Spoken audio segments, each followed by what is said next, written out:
Shalom, meus amigos, um bom dia a todos vocês nessa linda manhã na cidade santa de Jerusalém. Durante essa semana que passou, nós tivemos intensas chuvas em Israel, mas hoje, sexta-feira, abriu um lindo sol que nos brindou com essa manhã maravilhosa. Eu me encontro aqui no Monte Herzl, tenho o privilégio de morar próximo do Monte Herzl e decidi não me afastar muito de casa hoje para gravar essa mensagem de Torá para vocês e escolhi esse trecho que é parte do imenso complexo de monumentos dedicados às vítimas do terrorismo em Israel. É preciso entender que o Monte Herzl é um complexo imenso que começa lá embaixo, no Yad Vashem, no Museu do Holocausto, e que vai terminar, no mais recente, inaugurado há pouco mais de 2 anos, um monumento dedicado aos soldados caídos na luta contra o terrorismo e também aqueles que perderam suas vidas nas diferentes guerras de Israel, desde a Guerra de Independência, passando pelas intifadas palestinas, a Guerra no Líbano e, naturalmente, também a Guerra de 6 Dias e a Guerra de Yom Kippur. E é preciso lembrar que, na verdade, as perdas do povo judeu elas são muito anteriores à própria independência de Israel. Esse complexo registra também aqueles que perderam suas vidas já na metade do século XIX, porque é importante dizer, e isso é a base, inclusive, da legitimidade que os sionistas utilizam para reivindicar a soberania do povo judeu sobre Israel. Nós, judeus religiosos, utilizamos a Torá. O fato de que a terra de Israel ela é, sobretudo, uma promessa do Criador ao nosso povo. Mas, sob a ótica do Estado moderno de Israel, a presença constante das nossas comunidades aqui, os kibbutzim, as nossas vilas, os nossos povoados, já marcavam o retorno do povo judeu, já no século XIX. E muitas dessas comunidades foram vítimas do terrorismo árabe. Não havia ainda a designação de palestinos por parte desse movimento árabe que se autodenomina palestinos. E essas placas, e também existem túmulos aqui nesse imenso cemitério, não aqui nesse local, onde eu vou oferecer um pouco de sabedoria da Torá para vocês, mas nesse imenso complexo que é um grande cemitério, existem placas comemorativas que lembram esses assassinatos. Portanto, estão aqui de 1860 a 1919, e essas placas vão se seguir até os dias de hoje, até 2023, de 39 a 47, de 30 a 39, de 47 a 49, e vai se seguir. Nós tivemos períodos mais tranquilos, em que nós perdemos o número de vidas menor, mas também tivemos períodos em que o número de perdas do nosso povo foi muito grande. Isso só vai se reduzir significativamente a partir do governo de Ariel Sharon, quando é construído um muro que nos separa em definitivo do território administrado pela autoridade palestina, porque até então eles entravam com homens-bombas e se explodiam nos ônibus, nos restaurantes, o que causava muitas mortes do nosso povo. Infelizmente, todas as épocas, desde a segunda metade do século XIX, os sionistas registram a partir desse momento, porque é um momento em que as ideias sionistas começam a tomar conta de parte da comunidade judaica. Então o registro é feito a partir desse momento, e também nós temos aqui enterrados soldados que lutaram contra a Alemanha nazista durante a Segunda Guerra Mundial. Todos vocês sabem que muitos judeus lutaram em diferentes exércitos do mundo, sobretudo no Exército Vermelho, onde havia maior presença judaica, mas os judeus que viviam aqui na terra de Israel lutaram sob a bandeira britânica, porque Israel nessa ocasião era parte do Império Britânico, Palestina Britânica, como eles chamavam. E aqui a última placa já de 2023, mas ela não registra os mortos de 7 de outubro, mas as mortes que ocorreram nesse ano antes desses eventos. E a razão pela qual não existe ainda uma placa aqui, lembrando das 1.400 mortes, é porque nós ainda estamos contabilizando. Ontem mesmo foi encontrado mais um corpo de uma dessas vítimas que estava desaparecido. Os palestinos tiveram o cuidado de botar fogo em muitas casas, em muitos prédios, o que tornou difícil a busca pelos corpos daqueles que eles tiraram as vidas.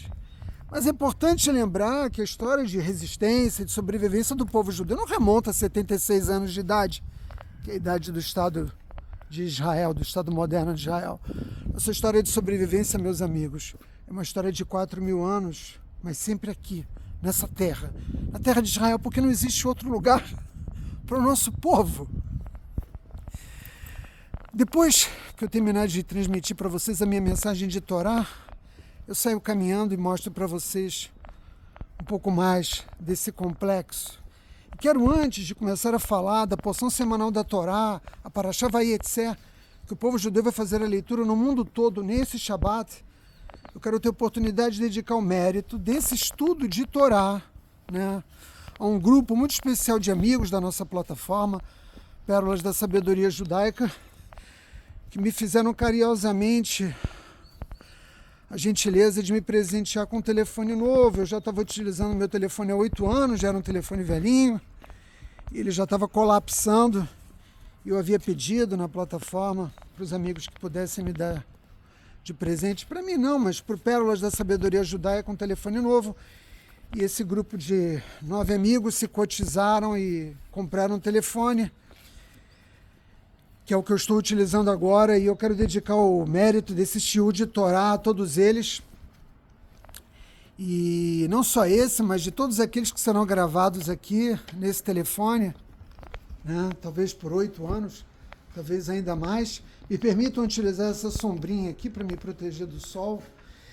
E são eles: Sandra Luz, Sara Stumpfes Vigo, Leia Bescorovani, Filipe Lima, Rafael Junqueira Wegner, Lorival José Costa, Levi Albertino, Kate Inês Ramos de Oliveira Souza. E quero estender esse agradecimento ao Dr. Raul Prestes e também ao Dr. Anastácio Camelo, que me acompanharam no meu processo de cirurgia e recuperação no Brasil, sempre me aconselhando o melhor caminho para a recuperação, que ainda não é completa, mas evidentemente já me encontro muito melhor do que eu me encontrava antes. E eu não vou fazer aqui o agradecimento a essas pessoas, propriamente dito, porque quando nós agradecemos alguém, nós tiramos o mérito que essa pessoa tem nos céus, que elas têm o mérito desse estudo de Torá. E quando nós falamos na Parashá Vayetze, evidentemente, seu personagem central é o nosso terceiro patriarca, Yaakov Avinu, patriarca perfeito, o pai das 12 tribos de Israel. Se nós estamos aqui hoje, é graças aos esforços de Yaakov Avinu e também de Leia e de Harel, as 2 matriarcas do nosso povo, uma enterrada ao lado de Yaakov Avinu, na tumba dos patriarcas, Leá, Mearat Marpelá, e outra Harel, que não foi enterrada na tumba dos patriarcas, está na entrada da cidade de Jerusalém. A sua tumba é um lugar muito especial para visitação. E quando Yaakov Avinu saiu da casa de seus pais, depois de obter a bênção da primogenitura, ele entendeu que havia chegado o momento de buscar uma esposa. Ele sabia que teria 12 filhos, ele também era um profeta, e ele sabia que esses filhos seriam a base constitutiva das tribos de Israel. E ele se colocou em direção de Beersheba, onde eles viviam, no sul de Israel, em direção a Harã. Por quê? Porque assim como Yitzhak, Yaakov Avinu queria se casar com uma mulher que fosse da família de Abraão Avinu, que fosse uma descendente de Shem e não de Cam. Portanto, casar com uma mulher cananita era algo que estava fora de cogitação. E ele se pôs essa marcha. Mas ele fez uma interrupção de 14 anos para estudar a Torá na Yeshiva de Shem. A Torá registra esse tempo dedicado à sua preparação, a preparação daquele que seria o mais importante dos nossos patriarcas. E depois desse período, ele segue em direção, norte, em direção a Harã, buscando Lavã, que era sobrinho de Abraão, neto de Abraão Avinu, de modo que ele sabia que ele tinha filhas e que ele conseguiria então encontrar uma esposa adequada para formar então a família que daria origem às comunidades de Israel. E nesse caminho, a Torá registra o evento mais importante, a sua passagem pelo Monte Moriá, tão próximo daqui, onde Yaakov Avinu deitou sua cabeça sobre as pedras, e as pedras lutaram entre si para poder apoiar a cabeça do nosso patriarca. Você vai dizer, por quê, Átila? Porque o rosto de Jacó Evino está talhado no trono celestial, no trono de Akadosh Baruch Hu, no mais alto dos céus. E os anjos, com os quais Jacó Evino sonhou na escada, no Monte Moriá que levava aos céus, trocavam seu turno. Por quê? Porque os que haviam acompanhado Jacó Evino de Beersheba até Jerusalém não podiam seguir para fora da terra de Israel. Portanto, outros anjos haviam de descer para seguir como mensageiros de Hashem, acompanhando Jacó Evino na sua caminhada em direção a Harã, na busca de uma esposa adequada. Mas Jacó Evino, ao sonhar, e as pedras se fundiram naquilo que mais tarde vai se tornar uma esbé, um altar, tamanho desejo de amparar a cabeça do nosso patriarca, e Jacó Evino percebe claramente que aquele é um lugar santo. Existe uma revelação para ele, né? E nós sabemos que nesse lugar vai ser construído o Beit HaMikdash, o templo. E depois de passar por Jerusalém, ele segue. E nesse momento, a Kadosh Baruch Hu se revela para ele. E entre as muitas coisas que Hashem diz a Jacó Evino, ele diz claramente, não te abandonareis, para que Jacó Evino estivesse tranquilo, que ele poderia sair da terra de Israel, que ele receberia proteção. Mas apesar disso, Jacó Evino sente a necessidade, ele é zeloso no cumprimento da Torá, né? Ele sabe da importância, né, de estar absolutamente comprometido com a vontade divina. Ele faz uma promessa ao Criador, e ele diz no caminho em direção a Harã algo como, se Deus for comigo e me guardar neste caminho que vou seguir, e me der pão para comer e roupa para vestir, e voltar em paz para a casa de meu pai, eu certamente vou construir a casa de Deus lá, justamente no Monte Moriá. Ele também assumiu o compromisso, né, de devolver ao Criador 1/10 de tudo aquilo que o Criador dera a ele como parte de sua parnassá, de seu sustento. Daí a origem do Massé, dessa promessa de Jacó Evino. Está registrado em Bereshit, Gênesis 28, nos passuquim 20 e 21.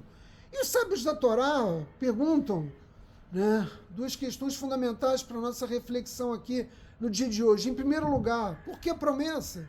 Se Hashem já havia se comprometido e não jamais abandonar Jacó Evino, pelas razões que eu elenquei antes. E isso é importante para nós.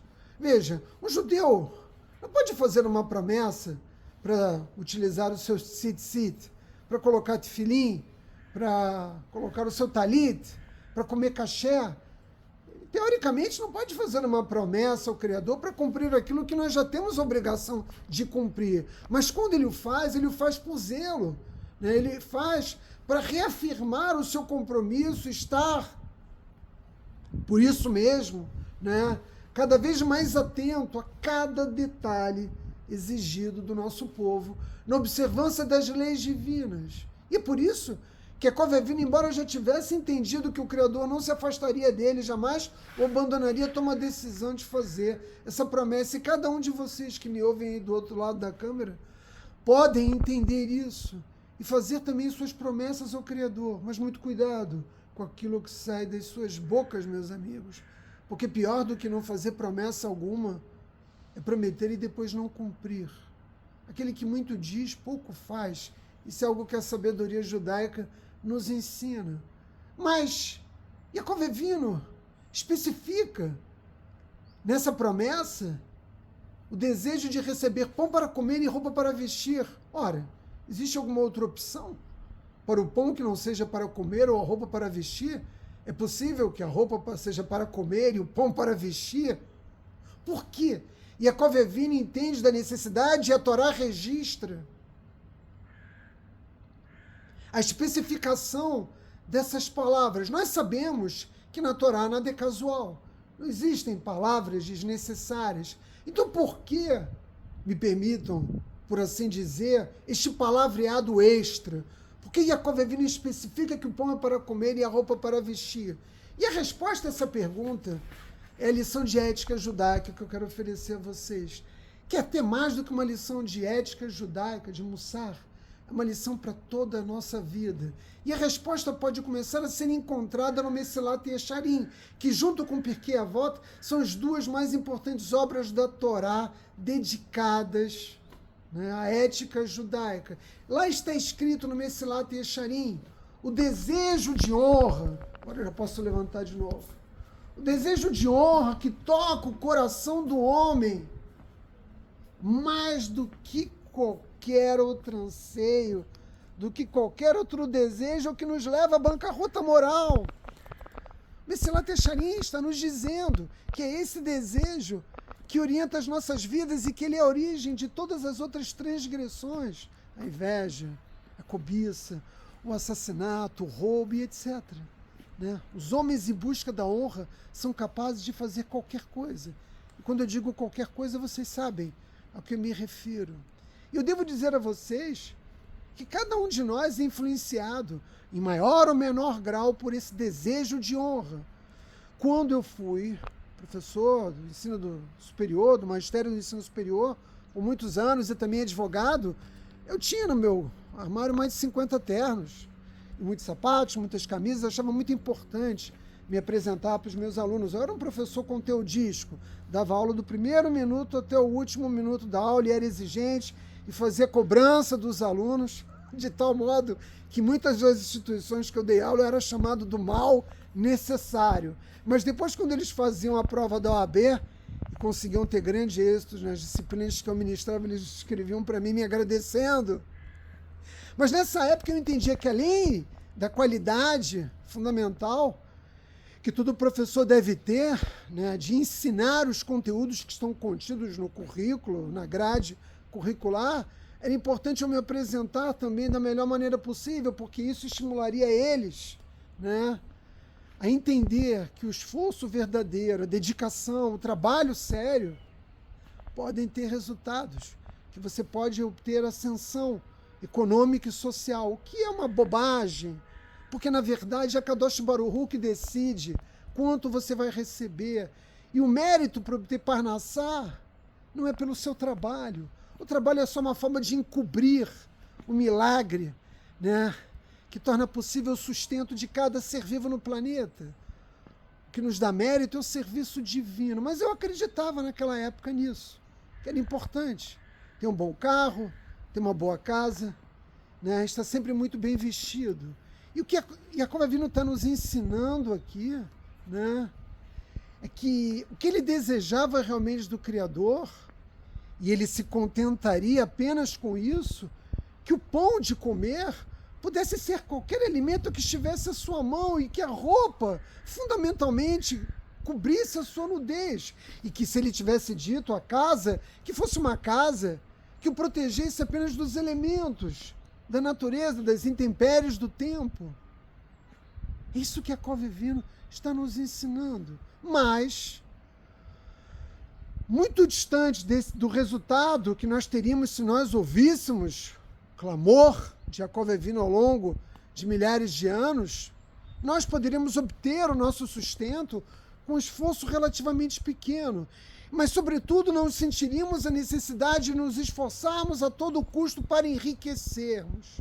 Mas, como o homem busca a honra, e ele não quer se considerar inferior aos seus amigos, às outras pessoas que vivem nas diferentes sociedades, ele se coloca sobre si como um animal de carga, um jugo sobre o seu pescoço. E não há fim para os seus trabalhos. Ele vai dedicar todo o seu tempo, a sua energia, os seus recursos, suas capacidades para um único objetivo, o enriquecimento. Na busca da aquisição de bens materiais, nessa corrida materialista em direção à riqueza, ele deixa de lado todos os outros objetivos mais relevantes, mais significativos socialmente, para alcançar este único objetivo. Tudo em nome da honra. E o Rebbe de Gifter, de abençoada memória, nos explicou que a linguagem utilizada por Yaakov Avinu quando ele diz pão para comer, roupa para vestir, especificando as bênçãos que ele desejava, o que Yaakov Avinu estava procurando nos ensinar é que o que ele desejava não era um banquete gourmet, que o que ele desejava não eram roupas ornamentadas, que já existiam na sua época, né? E que são objeto de desejo de tantas pessoas. Ele queria apenas cobrir a sua nudez e se alimentar, para que de fato pudesse utilizar, como eu disse antes, o principal das suas energias ao quê? Ao estudo da Torá, porque essa é a forma mais importante de serviço divino. As pessoas não entendem isso, que as orações movem o mundo, que as orações podem comprar qualquer bênção. Átila, mas eu rezo há muitos anos e ainda não alcancei a bênção, porque não foram suficientes. Porque as tuas orações ainda não somaram o número de orações necessárias para você obter a bênção que você deseja. Evidentemente que o que você deseja deve estar em sintonia com a vontade divina. Se você deseja viver uma vida adúltera, você pode rezar à vontade, que um dia desses a casa vai cair. Importante saber o que desejar, o que querer, o que necessitar. Yaakov Avinu, tendo passado 14 anos na Yeshiva de Shem Ever, filho e neto de Noa, compreendeu os principais segredos da Torá. Portanto, o Mesilat Yesharim e o Reb Gifter nos ajudam, mas se nós buscarmos justamente nos Salmos, nos Teilim, lá está dito por Davi Amélia, o nosso rei Davi, eu era jovem, agora sou velho, e nunca vi um tzadik abandonado e seus filhos em busca de pão. Lindo isso. Toda vez que eu passo por esse Salmo 37, 28, que me lembro dessas palavras, me encanto. Mas depois eu penso, mas espera lá, eu conheço justos que devem buscar desesperadamente pelo seu pão e o pão para os seus filhos. Portanto, surge essa questão, como interpretar as palavras do rei Davi? Porque é claro que ao longo da história do nosso povo, muitos justos ficaram lançados numa procura desenfreada pelo pão para si, para suas esposas, para os seus filhos. Durante o Holocausto, isso é evidente, durante as crises econômicas que diferentes nações do mundo passaram e no qual os judeus viviam nessas nações, agora mesmo existe, evidentemente, pobreza em Israel. Não é uma miséria que a gente está acostumado a observar no Brasil e em outros países, mas existe pobreza. Então, como compreender as palavras do rei Davi? Se nós sabemos que ao longo da história nós tivemos sadiquins justos que tiveram, sim, que fazer esse grande sacrifício para poder se alimentar e alimentar os seus filhos. E eu recorro ao rabino de abençoada memória Moshe Feinstein, esse lituano incrível gadolador da geração que viveu nos Estados Unidos, como tantos outros judeus askenazi que foram empurrados pelo czar Nicolau, pelos cristãos ortodoxos para os Estados Unidos, a perseguição nos pogrões, não só na Rússia czarista, e é importante entender que a Rússia nessa época também era constituída por outras nações que modernamente nós reconhecemos, como é o caso da Ucrânia. Nós fomos empurrados pela perseguição antissemítica em direção aos Estados Unidos. E o Rabbi Moshe Feinstein, ele era muito crítico, um crítico severo. Toda vez que ele ouvia uma frase, uma expressão que era muito comumente proferida pelos judeus em Yiddish. Yiddish é a língua que os judeus askenazi falam. A língua que nós aprendemos e utilizamos é uma língua pan-germânica que nós aprendemos e utilizamos, sobretudo, na Europa. E quando nós viemos para os Estados Unidos, e também aqui em Israel, existem imensas comunidades judaicas que se comunicam por Yiddish, embora eles também falem naturalmente hebraico. Muitas famílias utilizavam uma expressão que era, vou traduzir ela para vocês, Shver Zain Aid, Shver Zain Aid, como é difícil ser judeu. Toda vez que o Rabbi Moshe Feinstein ouvia essa expressão, ele corrigia imediatamente. Quem a proferia, ele dizia, como é lindo e maravilhoso ser judeu. E não como é difícil ser judeu. É preciso entender que quando o nosso povo, milhões de judeus, chegaram nos Estados Unidos, não se cumpria o Shabat. Vocês sabem que a cristandade deslocou o dia do descanso, não o Shabat, porque o Shabat só pode ser celebrado pelo povo judeu. Não existe o cumprimento de Shabat porque não seja judeu. Mas os cristãos implementaram nas nações cristãs, como é o caso dos Estados Unidos, o dia do descanso no domingo. Portanto, era muito difícil para o nosso povo conseguir trabalho, porque os judeus, para garantir a integridade, a observância da Torá, obviamente, não estavam dispostos a trabalhar no Shabat. Isso fazia com que eles perdessem muitos empregos, e é evidente que isso tornava muito difícil sustentar as suas famílias. Então eles comumente utilizavam essa expressão, como é difícil ser judeu.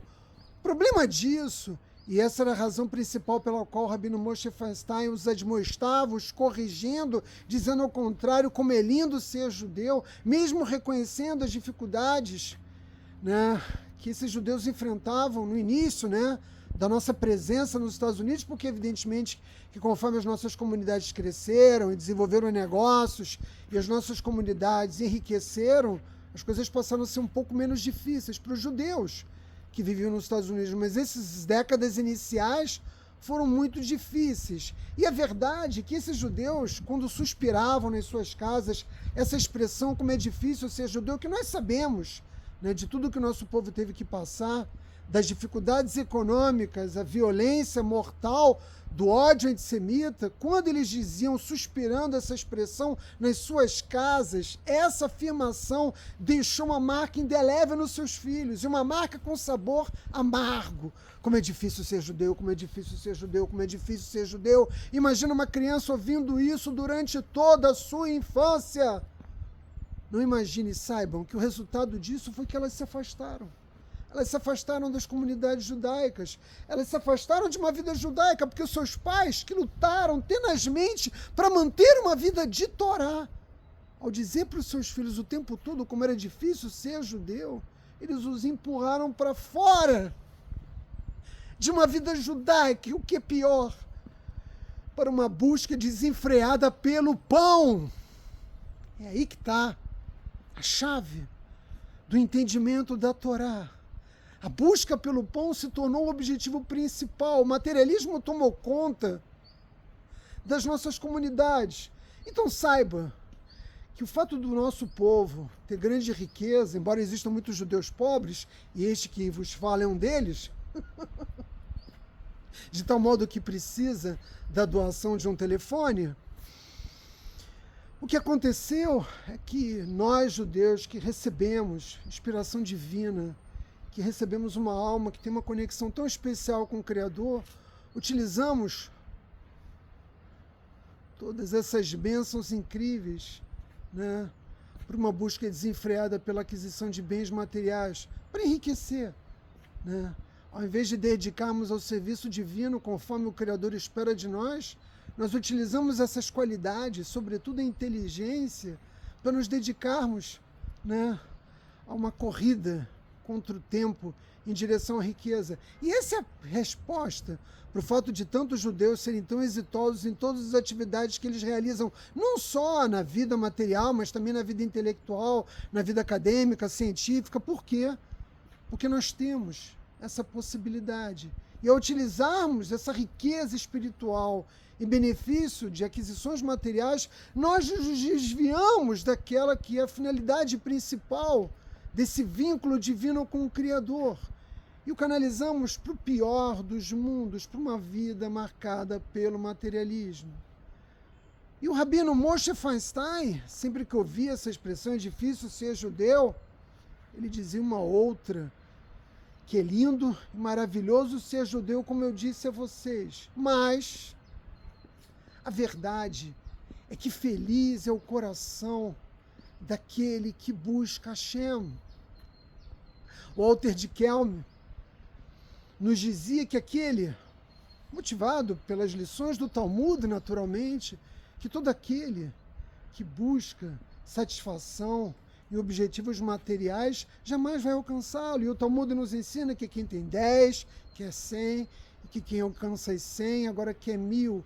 A busca pela aquisição de bens materiais é uma busca desenfreada e que jamais traz felicidade e satisfação. Por outro lado, aquele que busca com o seu coração ao Criador do mundo, aquele que busca Hashem, fica feliz só com a busca, só com a caminhada. Então eu pergunto, o que você quer ser um buscador de pão? Ou se você quer entregar o seu coração a Hashem? Yaakov Avinu entregou, e o Criador disse a ele, não te abandonarei. Portanto, nós devemos entender as palavras do rei Davi da seguinte maneira: aqueles justos a que ele se refere, quando ele diz que eu era jovem, agora eu sou velho, jamais vi um tzadik, um justo, numa luta para alcançar o seu pão, o que ele quer dizer é aqueles que são justos porque mesmo diante dos momentos mais difíceis das suas vidas, eles agradecem ao Criador, Baruch Hashem.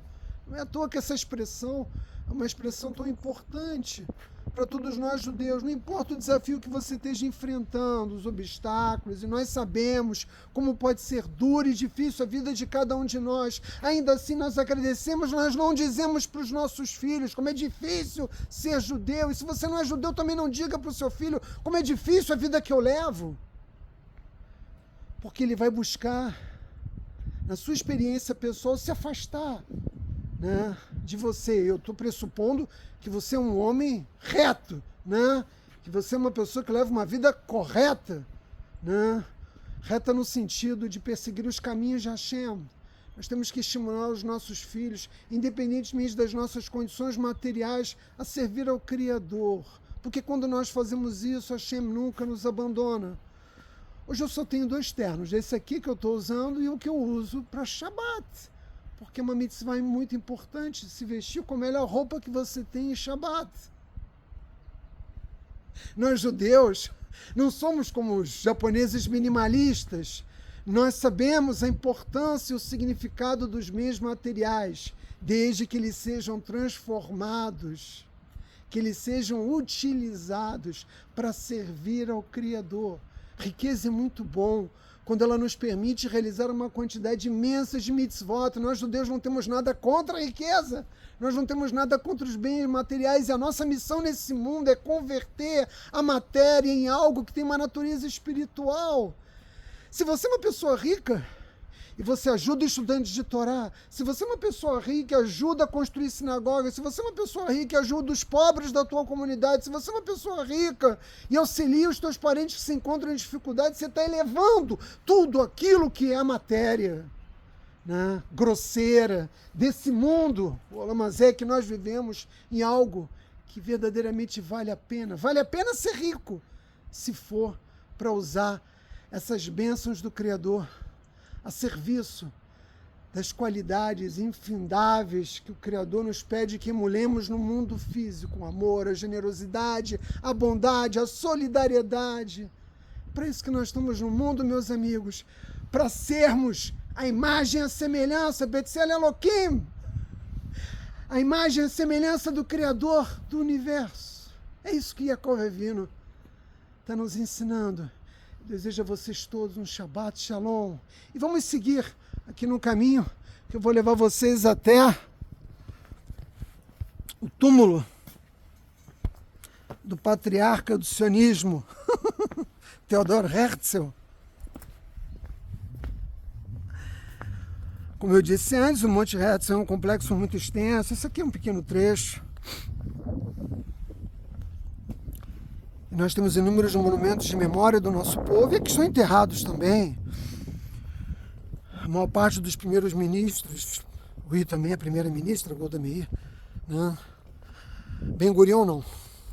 Ben-Gurion não está enterrado aqui, mas quase todos os ex-governantes de Israel, né, estão enterrados aqui no Monte Herzl. E também os principais líderes sionistas. Um pouco mais adiante, a gente tem o túmulo de Zev Jabotinsky, que foi um desses líderes sionistas, e também a sua esposa está enterrada nesse mesmo local. Fica o convite para vocês virem visitar o Monte Herzl quando estiverem visitando a terra de Israel. É uma linda aula de história, da história recente, naturalmente, da história dessas últimas 8 décadas do povo judeu. Além de ser um lugar maravilhoso, de muita paz, muita tranquilidade. E todos os anos, na praça que eu vou mostrar para vocês, um pouco mais adiante, ocorrem os eventos de comemoração da independência de Israel. É erguida uma imensa arena e aqui, então, os sionistas promovem esse evento anual, celebração da independência do Estado de Israel.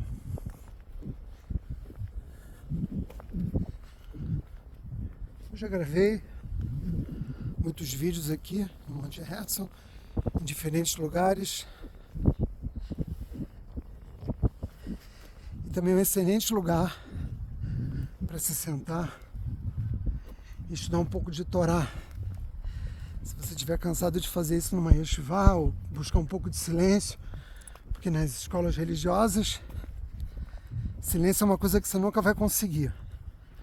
Porque são centenas de estudantes de Torá ao mesmo tempo falando com seu Havruta, com seu companheiro de estudo. Portanto, nós aprendemos a estudar a Torá com uma multidão de sons. E vocês sabem que quando um judeu está estudando Torá é paixão pura. Ele defende suas convicções e sua forma de interpretação da Torá com todas as suas forças. Quando eu digo a sua, eu digo aquela que ele elegeu. Pode ser Rashi, Rambam, Cleacaro, enfim. Aqui é o túmulo do Jabotinsky.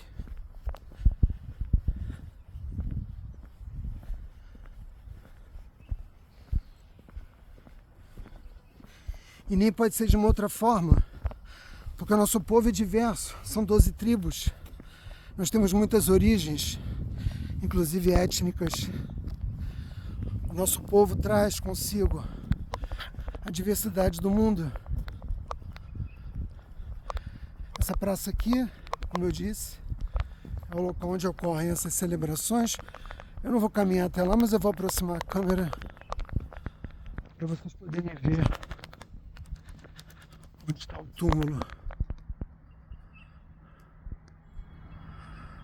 do Herzl. Tá vendo? Theodor Herzl. É isso, meus amigos. Uma vez mais, Shabbat Shalom a todos vocês. Bye.